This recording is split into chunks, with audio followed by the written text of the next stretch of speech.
Patronat. Ai უყურეთ, ჩვენ ვიყავით გამოფენაზე ბევრჯერ ვიყავით და გვითხრეს რომ აი ეს BYD თქვა, მთელ ევროპაში იყიდება. ყველგან. Ai უყურეთ, ის ავტომობილები, რომელიც ჩვენთან ამ წუთას დგას, მთელ ევროპაში იყიდება. კი ბატონო. Ai ძალიან კარგია რომ ქუთაისში გავხსენით, ბათუმში ხვალ ზეგ უკვე დამთავრდება რემონტი და იქნება და რატომ უნდა იყიდოს ჩვენთან? Ai უყური როგორ არის? მომხმარებელს რომ გაუმარტივოთ მომსახურების მიღება. ჩვენ ხომ მაქსიმუმ კლიენტი დავარქვათ სახელი, მომხმარებელი კომფორტზე ვართ ორიენტირებული. ადგილად გასაგები რო იყოს, კლიენტი თქვათ, ხო? ყველაფერს ვაკეთებთ, რომ მას თავი შევაყვარო. კი ბატონო. მიიღოს მაქსიმალური მომსახურება კომპანიისგან. კომფორტი. ახლა უყურეთ. ვიღაცას, გიო, მე მინდა ზუსტად მინდა გაიგოს ადამიანებმა, რისი თქმა მინდა და რას ვამბობ. უყურეთ როგორ არის. ქუჩა იყიდება ეს ავტომობილები, ზოგი ჩინელი ყიდის, ზოგი არაბი ყიდის და რავი, ქუჩა ყველა მიცის. მაგრამ არ უნდა დახარბდე და აი ესეთი ავტომობილი ქუჩაში არ უნდა იყიდო.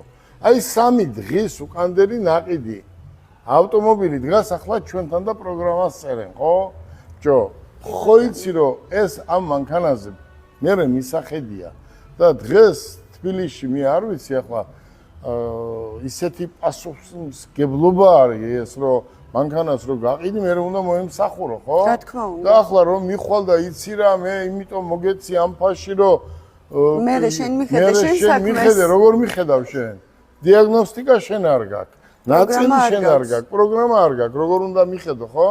ახლა ჯერ ჩვენ სპეციალურად არ ვამბობთ ჯეტურზე. Ai რა ხდება ამ ჯეტურზე?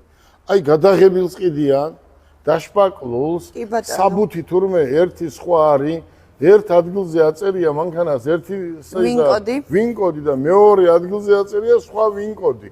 და მე ამ ჯეტურზე ვამახვილებ ყურადღებას, იმიტომ რომ ეს ჩვენი ბრენდია.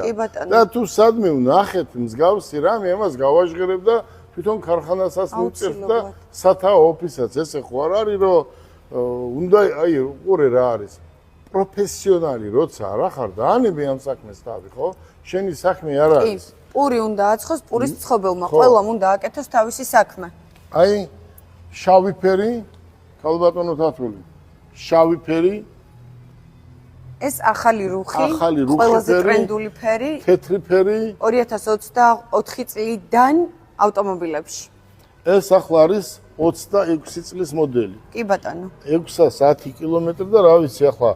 Ai რატო უნდა იყიდოს დღეს ახლა კაცმა საწვავზე მომუშავე ავტომობილი.